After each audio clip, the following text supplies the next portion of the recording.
we talked before about reform, the Second Great Awakening, and its change in American society that led to these reform efforts of prostitution, gambling, temperance, education, asylums, and one final aspect, and again the issue from rights reform that you as a historian will be dealing with in class.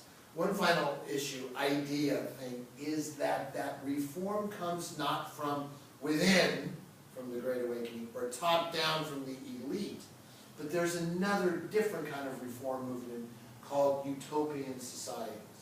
And Utopian, of course, stemming from Sir Thomas More's 1515 tract Utopia, which poses away from civilization, this ideal society, this perfect society. And what infused America at the time was this concept of utopia, to go to someplace else and create the perfect society. So we will be dealing with several of these. We have the definition of what utopia is. The context is reform in America, as we've talked about. Each of these has a rationale. Each of these has a central concept which will define them as a utopian society. And we have Brook Farm, we have New Harmony, we have Oneida, we have the Shakers, and we have the Mormons. So quickly we'll go right to Brook Farm. And Brook Farm is led by a woman, and she's pretty interesting. Margaret Fuller's pretty interesting. The concept, the major rationale, is transcendentalism. We will not follow the age of reason of the rationality of the Enlightenment. How do we really understand truth, wisdom, and how to live our lives? By getting in touch with that emotional sense. Mr. Zonius has taught you, you know it, you up and down and sideways, all about romanticism in American literature, music, art, and culture. And these were the transcendentalists who believed that we could transcend by letting reason go and by focusing on the individual in nature with emotion. And by doing that, Ralph Waldo Emerson, Nathaniel Hawthorne, Henry David Thoreau, you have a utopian society set up outside of Concord, New Hampshire called Brook Farm. And at West Roxbury, and these guys set it up. And it was good, and it was successful, and it worked, and it was really, really good because we will farm together, we will work together, we'll live in a democratic, egalitarian society in which everybody's treated equal, and we can truly tap into nature and individual and emotion as a way of getting to it. And Margaret Fuller, as I said, Ralph Waldo Emerson, Nathaniel Hawthorne. And it succeeds to a certain extent. If you want to read it, you go read the book by Nathaniel Hawthorne, I'm forgetting it now, that deals with the setup, the living of, and then the eventual destruction due to a fire of it. But a lot of powerful literature and a lot of powerful thought. As you've studied, Ralph Waldo Emerson being the first American scholar, Margaret Fuller editing a magazine called The Dial, Nathaniel Hawthorne creating The Scarlet Letter, this House of Seven Gables, this incredible literature, all stemming from Brook Farm. Let's go away. It falls apart. Maybe too much personality, maybe too much philosophy, maybe one fire to destroy a building can destroy a community, but it's fascinating. Second one, Utopian society, is set up by that individual. New Harmony. This guy comes from England, Robert Owen, and comes from England and says, I will take the principles that I learned there of economic egalitarianism. We are all equal. No one will tell somebody else what to do with the factory. Nobody will tell somebody else to do with his or her land. We will have a socialist idea of economic success. And it worked. New Harmony in Indiana in the 1830s was really, really, really positive and really, really good.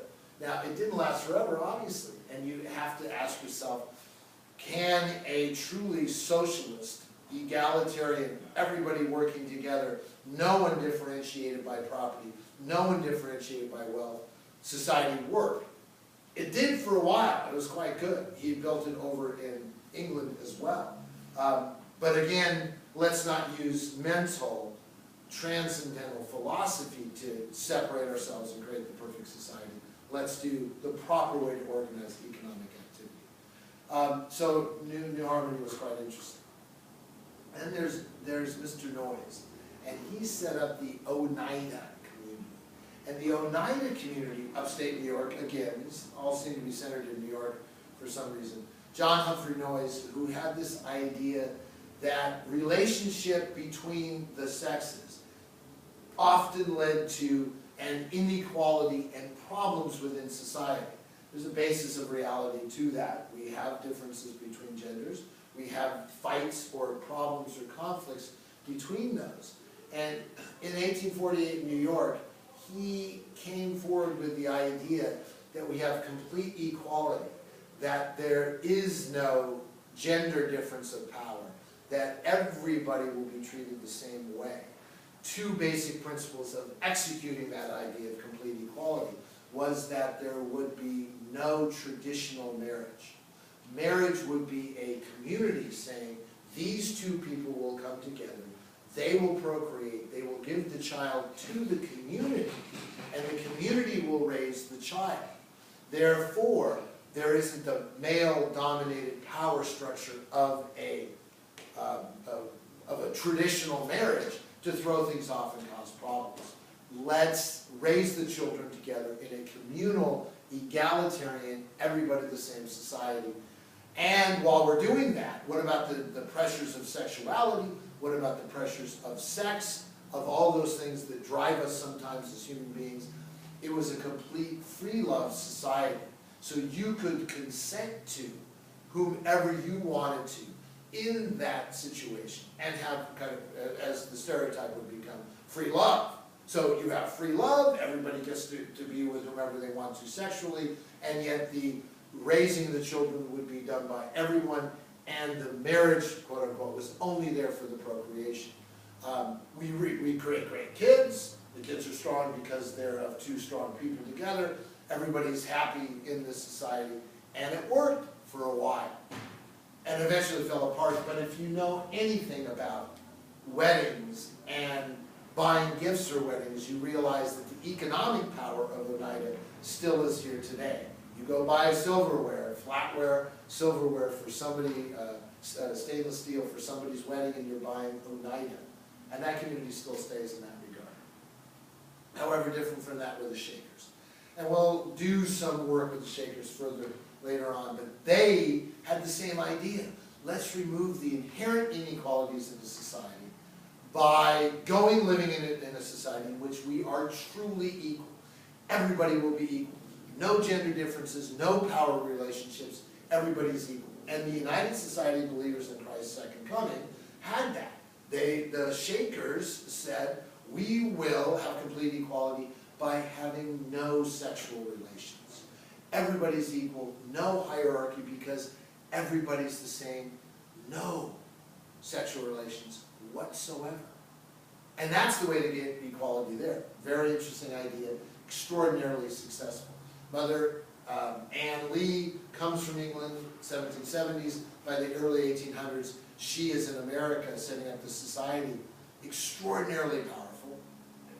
Inherently American. I know the current preoccupation with sex and sexuality, but it's traditionally American to have everybody equal and say, we're not concerned with that, let's go do work, let's go make something. And the Shakers are pretty profitable and pretty good all over the place because they create two things. They create beautiful music, gorgeous music, that is so of America in its simplicity and its beauty. And they create furniture, again, so American in its simplicity and its beauty, that they're extraordinarily successful as a community. To this day, there are Shaker communities all across the northeast of the United States of America. And yes, you're saying if there's no sexual relations, how do they propagate? They don't. They recruit members who are so fed up with the sex-oriented society that they come to a gender-neutral, egalitarian, free place to live. Amazing, amazing, amazing. Look at the furniture. Look at the songs. It's great. It's really good. And then our final society, Utopian society, is that individual. That is indeed Joseph Smith and the Mormons. And the Church of Jesus Christ, I think that's correct, of Latter-day Saints, is this church founded by this guy named Joseph Smith, who came to a series of revelations in the backwoods of New York in the 1830s. And in these conversations with God, maybe not unlike Abraham, maybe not unlike Jesus, maybe not unlike Muhammad, he is talking with God and gets the revelation that there's an Old Testament, there's a New Testament, and there's a New Testament of Latter-day Saints, of saints after Jesus and a Christian group. And we now have a new religion founded by this young man up in upstate New York. Of course, because it is different, and of course because they're of to themselves and protect themselves, very unified. And of course, because they're very successful, they're persecuted. And he leaves New York, goes to Illinois. There is a giant massacre in Illinois, in Nauvoo, in 1844. Although recent historiography shows maybe that massacre was more made up than real. But the Nauvoo massacre says, we can't go anywhere. We have to have a militia to defend ourselves. We tithe and support ourselves within the community. We are good Mormons. We better leave here, because every step along the way, because we think differently, because we're together, because we're successful, we're going to get persecuted. So where do they go? After Joseph Smith's killed, they go to, and they're in the killing, they go to the great state of Utah. And they go across the great American desert at the time, led by an individual named Brigham Young. In 1846 and 1847, they go west, and they go to a desert, and they go to Utah and Salt Lake City, and they settle there. And they are people who settle in a godforsaken area where it's almost impossible to settle. And two things allow for their success, outside potentially of their faith and their ability. Two things that allow for their success are, number one is the irrigation. Their system of water irrigation, using water runoff from the mountains to irrigate farmland, is 100 years ahead of anything the United States, in private or public, is able to do until 1930s. It's an amazing system of irrigation, and they bring life to the desert. Go to Salt Lake City, pretty amazing place to build a settlement. They do. It's pretty good there. Second, what they do is they face the biblical type of plague. And one horrible event is the locusts, grasshoppers, coming in, destroying their crops early on in their settlement, and they're about to be destroyed. When who shows up? Seagulls. Seagulls from the ocean show up and destroy the locusts, destroy the grasshoppers, and allow the Mormons to survive.